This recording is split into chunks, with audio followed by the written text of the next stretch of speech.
इय्या के नाबुदु व इय्या के नस्तईन। मेरा व्लॉग देखने वाले मुहिब वतन पाकिस्तानियों को अस्सलाम वालेकुम। नाज़रीन, क्रिकेट वर्ल्ड कप 2023 किसी और के लिए अहम हो ना हो, पाकिस्तान के लिए बहुत अहम है और उसकी बुनियादी वजह इस वर्ल्ड कप का वेन्यू भारत है, जो कि पाकिस्तान का रिवायती हरीफ है। उम्मीद की जा रही थी कि पाकिस्तान भारत में जाकर एक और तारीख रकम करेगा, मगर पाकिस्तान की क्रिकेट टीम के अंदर कुछ ऐसी खामियां हैं जिनके नतायज नाकामियों की सूरत में सामने आ रहे हैं। आज फिर लगातार अफ़गानिस्तान के हाथों पाकिस्तान को तीसरी शिकस्त हो चुकी है। कप्तान बाबर आजम एक बार फिर फ्लॉप शो साबित हुए हैं। अवाम कब तक ये फ्लॉप शो देखती रहेगी? नंबर 1 तो छोड़ें, आप टॉप 4 में भी रहने के काबिल नहीं रहे। आज के मैच में अब टॉप 4 में रहने के लिए आज के मैच के बाद अब टॉप 4 में रहने के लिए अगले तमाम मैचेस जीतना लाजिम और मलजूम हो गया है। आज के इस मैच के मुतालिक एक अहम खबर यह है कि पाकिस्तान चेन्नई में अफ़गानिस्तान के ख़िलाफ़ मैच खेलने से ख़ाइफ था और पाकिस्तान ने ICC से दरख्वास्त की थी कि मैच के वेन्यू को बदल दिया जाए, लेकिन वेन्यू नहीं बदला गया क्योंकि चेन्नई की पिच के लिए साजगार समझी जाती है और अफ़गान स्पिनर्स जो कि IPL के दौरान बेहतरीन बॉलिंग का मुजाहरा करते आए हैं और इसका भरपूर फ़ायदा उठाकर पाकिस्तानी बल्लेबाजों को मुश्किल में डाल सकते थे, और आज उन्होंने वो किया। कौमी टीम के दोनों ओपनर्स ने मोहतात बैटिंग करते हुए 10 ओवर्स में 56 रन बनाए और इमामुल हक 22 गेंदों पर 2 चौकों की मदद से 17 रन बनाकर आउट हुए।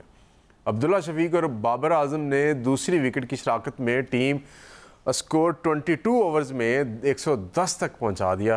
मोहम्मद रिजवान भी ज़्यादा देर विकेट पर ठहर न सके। एक छक्के की मदद से 10 गेंदों पर 8 रन बनाकर नूर अहमद की विकेट बन गए। पाकिस्तान की तीसरी विकेट 120 रन पर गिर चुकी थी और इस मौका पर सऊद शकील बैटिंग के लिए आया और कप्तान के साथ टीम का स्कोर आगे बढ़ाया। सऊद शकील, कप्तान बाबर आजम, इफ्तिखार अहमद, शादाब खान अफ़गान स्पिनर्स के सामने बड़ा स्कोर ना कर सके। पाकिस्तान ने मुकर्ररा ओवर्स में 7 विकेटों पर 282 रन बनाए। ट्रिक थी स्पिनर्स। होना तो ये चाहिए था कि पाकिस्तान तैयारी करता जब पता था कि यहाँ पर मैच होना है जहाँ स्पिनर्स कामयाब हैं।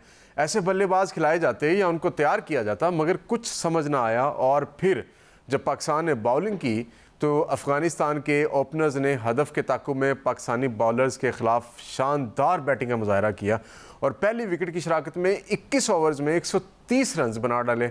और फिर अफ़गानिस्तान के बल्लेबाजों ने 283 रन का हदफ आसानी से हासिल कर लिया। पाकिस्तान को ये शिकस्त इस वक्त देखने को मिली जब पाकिस्तान ने अफ़गान महाजरीन को मुल्क से निकल जाने के लिए 31 अक्टूबर की आखिरी डेडलाइन दी है। हर जंग के कुछ असूल होते हैं जिनमें आगे बढ़ना या पीछे हटना हिकमत अमली का हिस्सा होता है। हर फैसले के अपने अवामिल और नताइज होते हैं। हिकमत अमली जितनी भी गौर व फिक्र के साथ बनाई जाए, लेकिन मैदान जंग में कुछ फैसले बर वक्त भी करने पड़ते हैं जिनसे जंग की सिमत भी तय होती है और मुखालिफ की हिकमत अमली नाकाम भी होती है।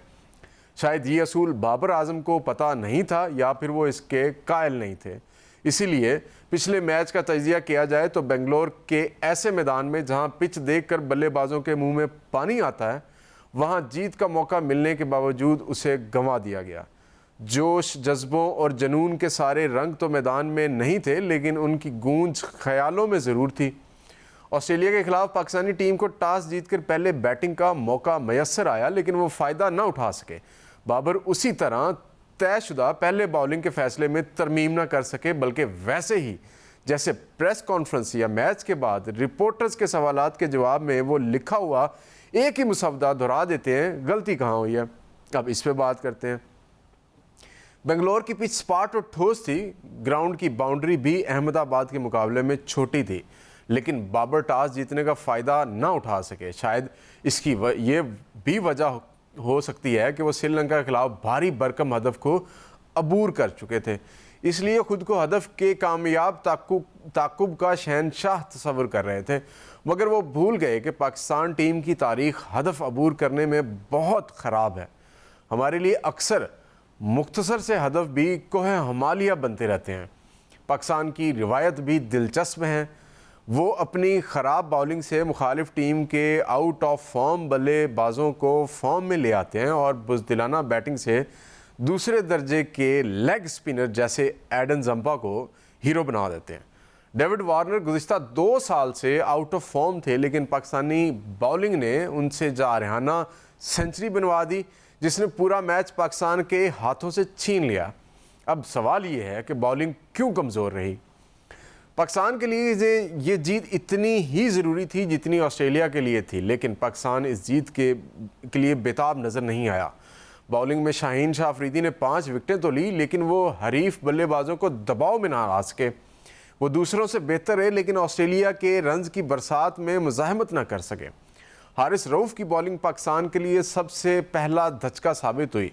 मिचेल मार्शल ने उनके पहले ही ओवर में जिस बेदर्दी से उनका इस्तकबाल किया, उसने पूरे मैच का मंजरनामा लिख दिया था। हारिस किसी भी तरह वनडे टीम के अहल नहीं है, लेकिन न जाने उनके पास कौन सी गिद्दड़ सिंगी है कि उनको ड्रॉप नहीं किया जाता, और वो कमज़ोर टीमों के खिलाफ कुछ विकेट लेकर अगले मैच के लिए अपनी जगह बना लेते हैं। पाकिस्तान के लिए सबसे बड़ी मुश्किल उसामा मीर की गैर मौसर बॉलिंग रही। वो इस पिच से फ़ायदा ना उठा सके जिस पर एडन जंपा 4 विकेटें ले उड़े। उसामा मीर शायद बड़े मैच का दबाव बर्दाश्त ना कर सके। उनको शादाब खान की जगह टीम में इस वक्त लाया गया था जब सारी दुनिया शोर कर रही थी, लेकिन उसामा कुछ मुतासिर ना कर सके। हसन अली ने अगरचे वैरायटी दिखाई, लेकिन दिगर बॉलर्स की नाकामी उन्हें भी बहा ले गई। फिर मुसलसल नाकस फील्डिंग का मुजाहरा किया गया। पाकिस्तान की फील्डिंग कभी भी मिसाली नहीं रही, लेकिन बेंगलोर में 5 अहम कैच ड्रॉप करने से ऑस्ट्रेलिया की टीम को नई जिंदगी मिलती रही और स्कोर बोर्ड मुसलसल बढ़ता रहा। उसामा मीर अगर डेविड वार्नर का इंतहाई आसान कैच ना छोड़ते तो शायद मैच का नक्शा बदल जाता। फील्डिंग में सबसे अहम बात फील्डर्स की हाजिर दिमागी होती है, जिसका पाकिस्तानी फील्डिंग में सख्त फुकतान है। बॉलर्स मेहनत करके कैच का मौका बनाते हैं, लेकिन अगर बाबर आजम जैसा फील्डर कैच छोड़ दे तो बॉलर सर ही पटक सकता है। मैच के दौरान ऐसा लगता रहा है कि जैसे कप्तान गैर हाजिर होते हैं। वो बॉलर्स के साथ हम आंगी से फील्ड के मुताबिक बॉलिंग करवाने से कासिर रहे हैं। अच्छा कप्तान खेल की सूरत हाल के मुताबिक बॉलिंग में तब्दीली लाता है और बॉलर्स को एक मंसूबा बना कर देता है ताकि हरीफ बल्लेबाज गलती करे और आउट हो जाए। मगर ऐसा लग रहा था कि बाबर ने दौरान मैच ही ज़हनी तौर पर दबाव बॉलर्स की नाकामी को तस्लीम कर लिया और वो बॉलर्स को फील्ड के मुताबिक बॉलिंग करने पर मजबूर ना कर सके। अगर इफ्तिखार से कल मुसलसल बॉलिंग करवानी थी तो गुज़िश्ता मैचों में भी उनसे बॉलिंग करवाई जाती, लेकिन अचानक उनसे तवील स्पेल करवाना टीम को ज़्यादा फ़ायदा ना पहुंचा सका। हैरत की बात यह है कि बाबर इफ्तिखार अहमद और मोहम्मद नवाज़ के 10 ओवर मुकम्मल ना करवा सके, जबकि वो बेहतर बॉलिंग कर रहे थे।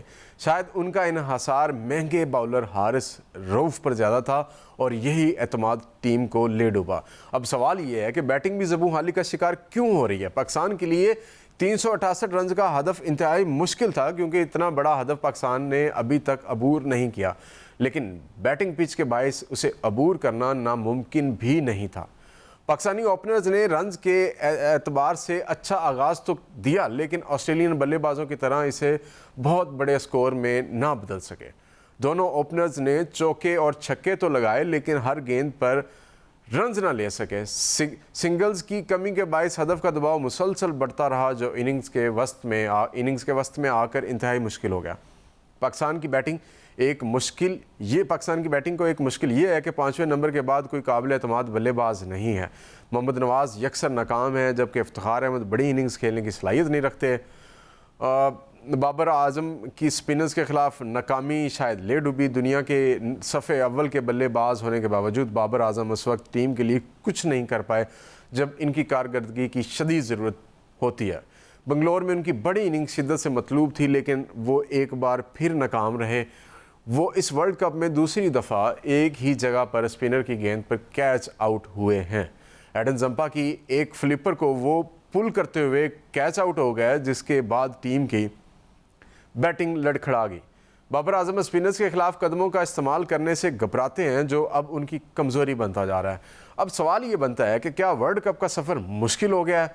भारत से हारने के बाद ऑस्ट्रेलिया से शिकस्त ने पाकिस्तान को पॉइंट्स टेबल पर 5वीं पोजीशन पर पहुंचा दिया है, लेकिन अब अफ़गानिस्तान और पाकिस्तान के मैच होने के बाद पाकिस्तान हार चुका है, तो अब पाकिस्तान को मज़ीद आगे कामयाबी हासिल करना शदीद मुश्किल होता जा रहा है।